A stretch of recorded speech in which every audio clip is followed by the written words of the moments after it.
Good evening friends, ETA business school में आपका स्वागत करता हूं। फ्रेंड्स, ये स्किल्स बेस्ड लर्निंग प्रोग्राम है। यदि आप 1 करोड़ का पोर्टफोलियो बनाना चाहते हो तो ये 11 ईटीएफ के डेटा को देखो। आइए चलते हैं, हम बिना टाइम वेस्ट किए पूरा डेटा का एनालिसिस करते हैं। देखिए फ्रेंड्स, ये जो 11 ईटीएफ हैं इनमें है मॉन 100, डिवॉप bees, CPSC ETF, ICICI B 22, PSU bank bees, infra bees, junior bees, Nifty bees, auto bees, gold bees, silver bees. ठीक है, ये 11 ईटीएफ हमने क्यों लिए हैं, क्यों हमने अदर इसके अलावा जो ईटीएफ है वो क्यों नहीं लिए हमने। देखिए फ्रेंड्स, ऐसा है कि इसका हमने पास्ट ट्रैक रिकॉर्ड देखकर ही हमने इनको लिया है। ठीक है, हो सकता है कि जो दूसरे कुछ और ईटीएफ ऐसे होंगे जिनका पास्ट 2 साल में, 3 साल में, 1 साल में उनका ट्रैक रिकॉर्ड बहुत अच्छा होगा, नो डाउट। ठीक है, अभी हमने सिर्फ ओल्ड ईटीएफ लिया है जो 5 साल से ज्यादा जिनका ट्रैक रिकॉर्ड है, लगभग। ठीक है, 5 साल से ज्यादा है या फिर 3 साल से ज्यादा है।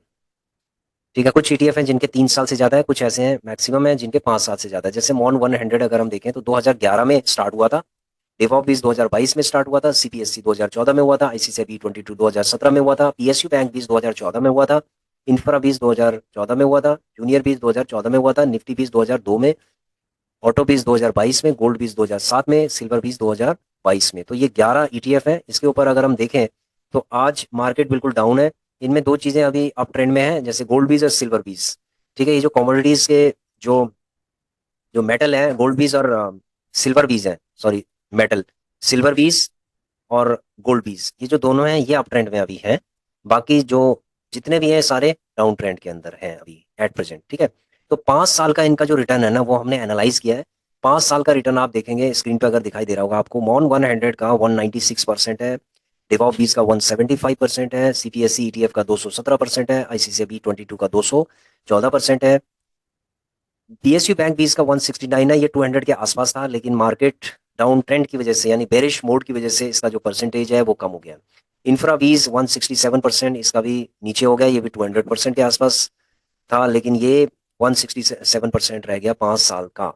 जूनियर बीस 146%, निफ्टी बीस 109%, ऑटो बीस 123%, गोल्ड बीस 50% है, सिल्वर बीस 50% है। अगर हम एनुअली एवरेज अगर इनका निकालें तो ये 39% है मॉन 100 का, डिवॉप बीस का 35%। इसी सीक्वेंस में हमने आप देखेंगे इसके अंदर कि गोल्ड बीज और सिल्वर बीज का 10-10% है, और उसके बाद जो आप देखेंगे डिवॉप बीस का 35% है, सीपीएससी का 43.40% है, आईसीसीआई बी 22 का 42.80% है, पीएसयू बैंक बीस का 33.80% है, इंफ्रा बीस का 33.40% है, जूनियर बीस का 29.20% है, निफ्टी बीस का 21.80% है। ठीक है फ्रेंड्स, ये हमने ईटीएफ लिए हुए हैं। अब ये क्वेश्चन ये आता है कि आपने बैंक बीस को क्यों इसके अंदर नहीं लिया। देखो फ्रेंड्स, बैंक बीस बहुत ही महंगा है, उसमें वॉलेटिलिटी बहुत होती है, जैसे जूनियर बीज है ये भी महंगा है। लेकिन जो बैंक बीज है हमने उसको इसके अंदर नहीं लिया है, उसको हम ले सकते हैं। ठीक है, उसको हम ले सकते हैं, लेकिन हमने अभी इसके अंदर नहीं लिया, उसके अंदर वॉलेटिलिटी बहुत ज्यादा है। ठीक है, उसको भी लिया जा सकता है। उसके बाद है मॉन 100 का, अगर हम देखें तो अगर हम एस आई पी करें, ठीक है, अगर हम एस आई पी करें 1000 की, तो 11,000 की मंथली एस आई पी होती है। अगर 5 साल के लिए अगर हमने इसमें इन्वेस्टिंग किया तो 6,60,000 की इन्वेस्टिंग होती है। और अगर हम इसको नेक्स्ट 15 ईयर्स के अंदर अगर छोड़ देते हैं, नेक्स्ट 15 ईयर्स के लिए छोड़ देते हैं, तो आप इसमें देखिए, इकाई, दहाई, सैकड़ा, हजार, 10,000, लाख, 10 लाख, करोड़, यानी कि 1,31,00,000 का आपका पोर्टफोलियो तैयार हो जाता है अगर 15 साल आपने इसको छोड़ दिया। ठीक है, ये 11 ईटीएफ है, ये लॉन्ग टर्म ईटीएफ है। इनका पीछे का पास ट्रैक रिकॉर्ड बहुत ही स्ट्रांग है, इसीलिए इनको लिया गया है। ठीक है, कई मेरे पास क्वेश्चंस आ रहे थे कि सर कुछ ईटीएफ ऐसे बताइए कि जिनको हम भविष्य में, जिसमें हम धीरे धीरे करके इन्वेस्टिंग करते रहें, लॉन्ग टर्म में करें, लाइफ टाइम करें, और उसके बाद हमारा जो पोर्टफोलियो है वो लगभग 1 CR से ऊपर हो जाए। ठीक है, हम मैक्सिमम इनके अंदर, इन ईटीएफ के अंदर हम इन्वेस्टिंग धीरे धीरे करके करना स्टार्ट करते हैं। तो ये वो ईटीएफ है जिनको आप लाइफ टाइम, जिनके अंदर इन्वेस्टिंग करके आप 1 CR का पोर्टफोलियो बिल्कुल तैयार कर सकते हो, क्योंकि इनका पास्ट ट्रैक रिकॉर्ड बहुत अच्छा है। ठीक है, अब दो चीजें आती हैं, एक आता है लमसम। बहुत सारे लोग हैं जो लमसम इन्वेस्टिंग करते हैं। देखो लमसम, वहां पर लमसम का फायदा होता है जब मार्केट बहुत ही बेरिश मोड पे होती है और डाउन फॉल में होती है, बहुत ज्यादा नीचे होती है, तो वहां पर उन लोगों को फायदा हो सकता है। अदरवाइज बहुत सारे जो एक्सपर्ट्स हैं वही रिकमेंड करते हैं कि एसआईपी होना चाहिए, क्योंकि एसआईपी से एक एवरेजिंग होती है, और उसके बाद आपका प्रॉपर एक रिस्क मैनेजमेंट होता है। रिस्क मैनेजमेंट के लिए एसआईपी बहुत जरूरी है, क्योंकि बाजार है, कोई पता नहीं है कि कोई ईटीएफ मान लीजिए 10% 20% गिर गया, हो सकता है कि फर्दर 10-20% और नीचे गिर जाए। तो ये बाजार है, इसमें कोई पता नहीं है। तो इसीलिए एसआईपी करके आप जब एवरेजिंग करेंगे, और एवरेजिंग करेंगे तो आपका क्या है कि क्वांटिटी बढ़ती जाएगी और एवरेज जो वैल्यू है वो भी कम होती जाएगी। और जब ये ट्रेंड इसका चेंज होगा तो उसमें क्या होगा, आपको फायदा होगा, उसमें कंपाउंडिंग होगी। कैसे होगी? क्योंकि क्वांटिटी आपकी ज्यादा हो गई है और एवरेज जो प्राइस है, ठीक है, उससे ज्यादा अगर आपका एलटीपी हो जाता है, मार्केट प्राइस हो जाता है, तो उसमें आपको बेनिफिट्स बहुत मिलेंगे। ठीक है, बेनिफिट हो जाएगा, उसका प्रॉफिट हो जाएगा, प्रॉफिट दिखेगा आपको, अच्छा खासा प्रॉफिट दिखेगा। तो इसीलिए एवरेजिंग की जाती है, एसआईपी की जाती है। ठीक है फ्रेंड्स, तो ये 11 ईटीएफ हैं जो मैंने आपको बताया। अगर हम मॉन 100 की बात करें तो ये देखिए मॉन 100 है, ये देखिए मॉन 100 25 रुपए के आसपास था आज से 15 साल पहले, और अब इसकी जो वैल्यू है 206 के आसपास है। ठीक है, 206, 206 के आसपास है, यानी लगभग ये 10 गुना बढ़ गया है 15 साल में, 10 टाइम्स, यानी 1000% इन 15 ईयर्स। अगर हम एफडी की बात करें तो एफडी में कितना, 10 साल में कितना हो सकता है? 10 साल में अप्रोक्सीमेटली 75% के आसपास हो सकता है, 80% हो सकता है, 90% हो सकता है मैक्सिमम। ठीक है, इससे ज्यादा मुझे नहीं लगता कि एफडी के अंदर इससे ज्यादा 15 साल में इससे ज्यादा रिटर्न मिले। लेकिन ईटीएफ के अंदर 15 साल में आप देख रहे होंगे, ये आपके सामने पूरा चार्ट दिखाई दे रहा है। ठीक है, कि ये 25 रुपए का था पहले, और अब जो इसकी वैल्यू है वो भी आपको दिखाई दे रही है यहाँ पर कि कितना है, 221 रुपए से ये नीचे आया, बल्कि 206 रुपए में, यानी कि आप लगा लीजिए कि 10 टाइम्स इसकी वैल्यू बढ़ गई है। तो यहाँ पर एक साइकोलॉजी इन्वेस्टर को डेवलप करने की जरूरत है। यदि आप इन्वेस्टिंग कर रहे हैं, यदि आपके पास फंड्स बहुत कम है, तो आप एक डीमैट अकाउंट के अंदर एसआईपी कर सकते हैं, थोड़ा थोड़ा करके आप इन्वेस्टिंग कर सकते हैं, थोड़ा थोड़ा करके आप इन्वेस्टिंग कर सकते हैं, और अपने पोर्टफोलियो को डेवलप कर सकते हैं। ठीक है, जब आपका पोर्टफोलियो डेवलप होने लगेगा, धीरे धीरे करके डेवलप होने लगेगा, तो उसमें उसमें एक कंपाउंडिंग होने लगेगी। कंपाउंडिंग होने के साथ साथ आपका जो फंड वैल्यू है वो भी बढ़ती जाएगी, यानी प्रॉफिट आपका बढ़ता जाएगा, धीरे धीरे करके बढ़ता जाएगा। तो एक तो ये है कि आप कहीं ना कहीं से जैसे शुरुआत आपने कर लिया है, नंबर वन। नंबर टू, यदि आप ऑलरेडी स्टार्ट कर चुके हैं, आपको 3 साल हो गए, 4 साल हो गए, और आपने एक अच्छा खासा एक पोर्टफोलियो तैयार कर लिया, और आप ये चाह रहे हैं कि आप एक दो डीमेट अकाउंट के अंदर आप ट्रेडिंग करना चाह रहे हैं। देखो, ट्रेडिंग एक ऐसी चीज है जिससे कैश फ्लो डेवलप होता है। उससे एक बहुत बड़ा उस डीमेट अकाउंट के अंदर पोर्टफोलियो डेवलप नहीं हो पाएगा, एकदम से नहीं हो पाएगा, क्योंकि उसमें क्या होता है कि आप प्रॉफिट ले लेके निकलते हैं, फिर दोबारा से लेते हैं, फिर प्रॉफिट लेके निकलते हैं, फिर ऐसे करके कुछ अपॉर्चुनिटीज है जो मिस हो जाती है। ट्रेडिंग में कुछ अपॉर्चुनिटी है जो मिस हो जाती है। लेकिन जब आप किसी डीमेट अकाउंट के अंदर लेते हैं और उसको होल्ड करते हैं, काफी टाइम तक होल्ड करते हैं, तो वो सारी अपॉर्चुनिटी आपको मिलती है। ठीक है, ये कंपेयर कर रहा हूं मैं।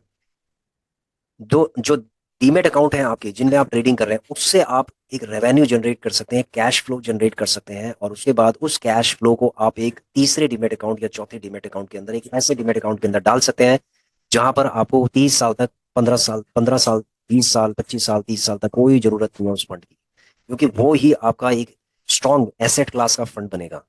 ठीक है फ्रेंड्स, जैसे फॉर एग्जाम्पल है गोल्ड बीज का। गोल्ड बीज का अगर हम गोल्ड बीज के चार्ट को अगर एनालाइज करते हैं तो आप ये देखेंगे,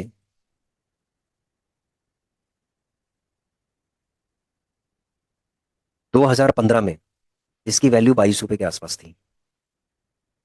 ठीक है, 22, इसकी वैल्यू 22 रुपए के आसपास थी। 22 के बाद आज ये कितना हो गया? ये 70 रुपीज के आसपास हो गया। तो 22 रुपए से 70 रुपए पे चला गया। तो फ्रेंड्स, ये धीरे धीरे करके बढ़ता है, धीरे धीरे करके बढ़ता है। जो गोल्ड है वो धीरे धीरे करके बढ़ता है। गोल्ड का जो ट्रेंड है हमेशा अप ट्रेंड रहता है। ठीक है, तो यहाँ पर मैंने गोल्ड की बात इसलिए की है क्योंकि जब मार्केट नीचे भी होता है तो भी गोल्ड ऊपर की तरफ जाता रहता है, अपनी चाल में चलता रहता है। मार्केट में चाहे कितना भी क्रैश हो जाए, लेकिन गोल्ड एक ऐसा एसेट क्लास है कि जो धीरे धीरे करके बढ़ता रहता है, बढ़ता रहता है, बढ़ता रहता है। ठीक है, ये कभी भी आपको धोखा नहीं दे सकता, गोल्ड।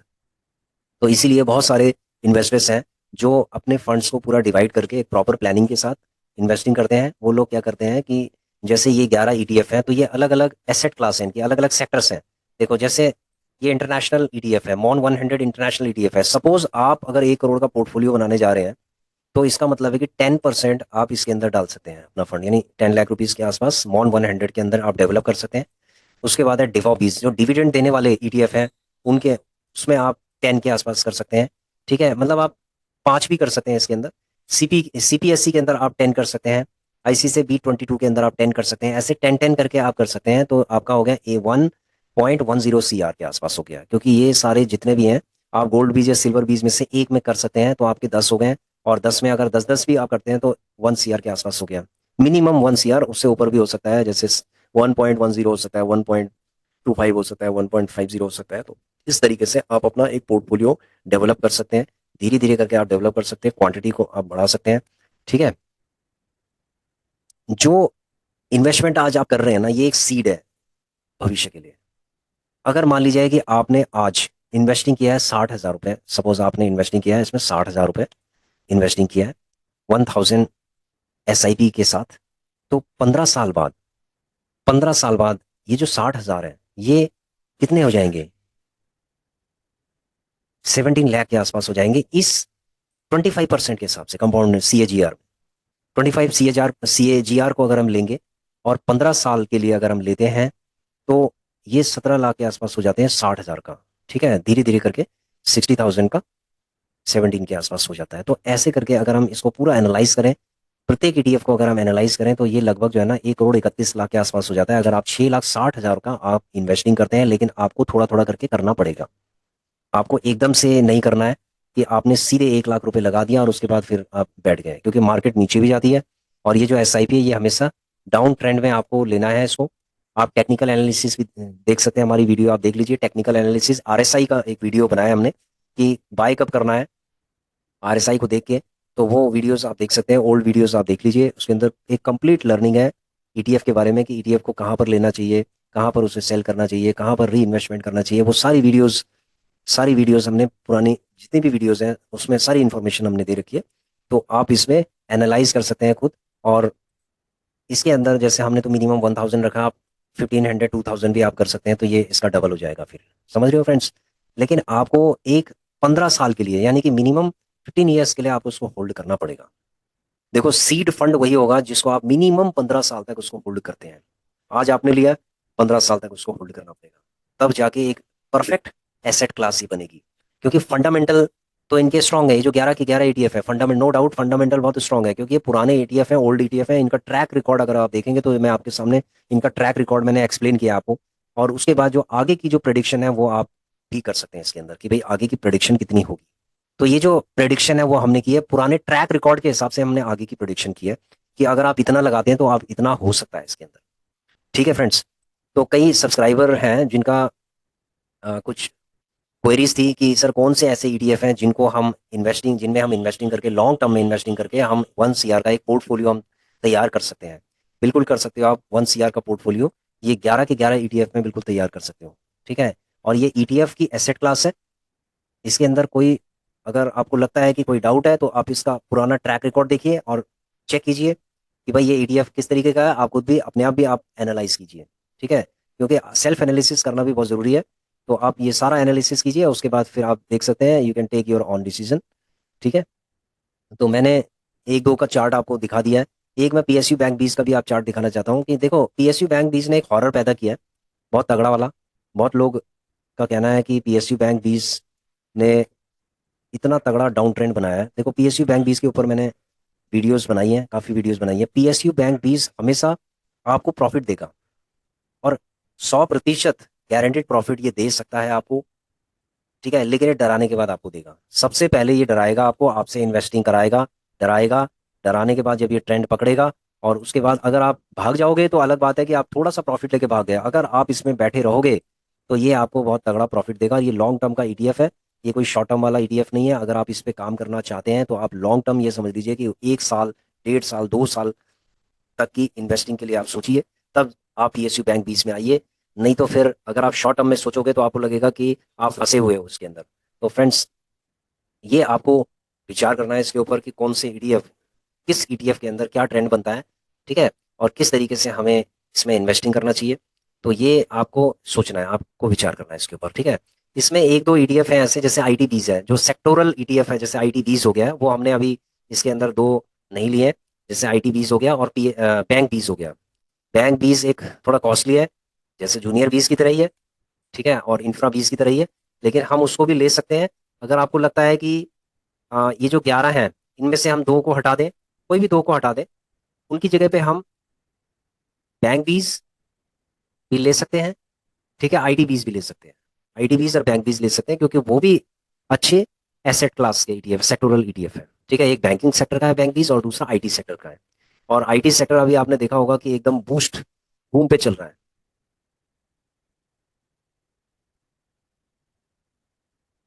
तो आशा करता हूँ फ्रेंड्स कि आपको ये समझ में आ गया होगा कि कौन से ईटीएफ हैं जिनके अंदर भविष्य में हम 1 CR का पोर्टफोलियो डेवलप कर सकते हैं और धीरे धीरे करके हम कर सकते हैं, ठीक है।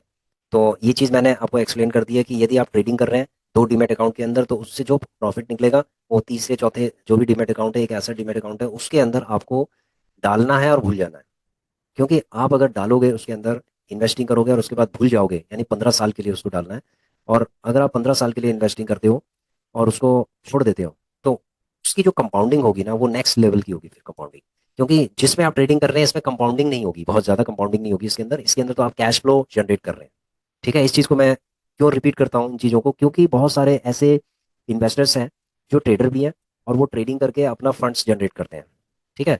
जो फंड्स जनरेट करते हैं उस फंड्स का वो क्या करते हैं, उसी में इन्वेस्टिंग करते रहते हैं, उसी में इन्वेस्टिंग करते रहते हैं। तो फ्रेंड्स ऐसा है, वो ठीक है, अच्छी बात है कि आप उसमें इन्वेस्टिंग कीजिए, लेकिन आपको अगर लगता है कि आपने 10 लाख रुपीज अगर एक डीमेट अकाउंट के अंदर डाल रखा है, दूसरे में 5 लाख रुपए डाल रखे हैं, यानी 15 लाख से आप ट्रेडिंग कर रहे हैं, तो उससे जो भी फंड आपका जनरेट हो रहा है उसको आप तीसरे चौथे जो भी एक ऐसे डीमेट अकाउंट के अंदर डाल सकते हैं कि उसको लॉन्ग टर्म के लिए उसको छोड़ सकते हैं। तो वहां पर आपको कोई भी घबराने की जरूरत नहीं होगी, क्योंकि वो जो आपका एक डीमेट अकाउंट है ना, वो नेक्स्ट लेवल पे आपको कंपाउंडिंग करके आपके फंड को इंक्रीज करेगा, ठीक है फ्रेंड्स। तो आशा करता हूँ कि आप लोगों की समझ में अच्छे से आ गया होगा।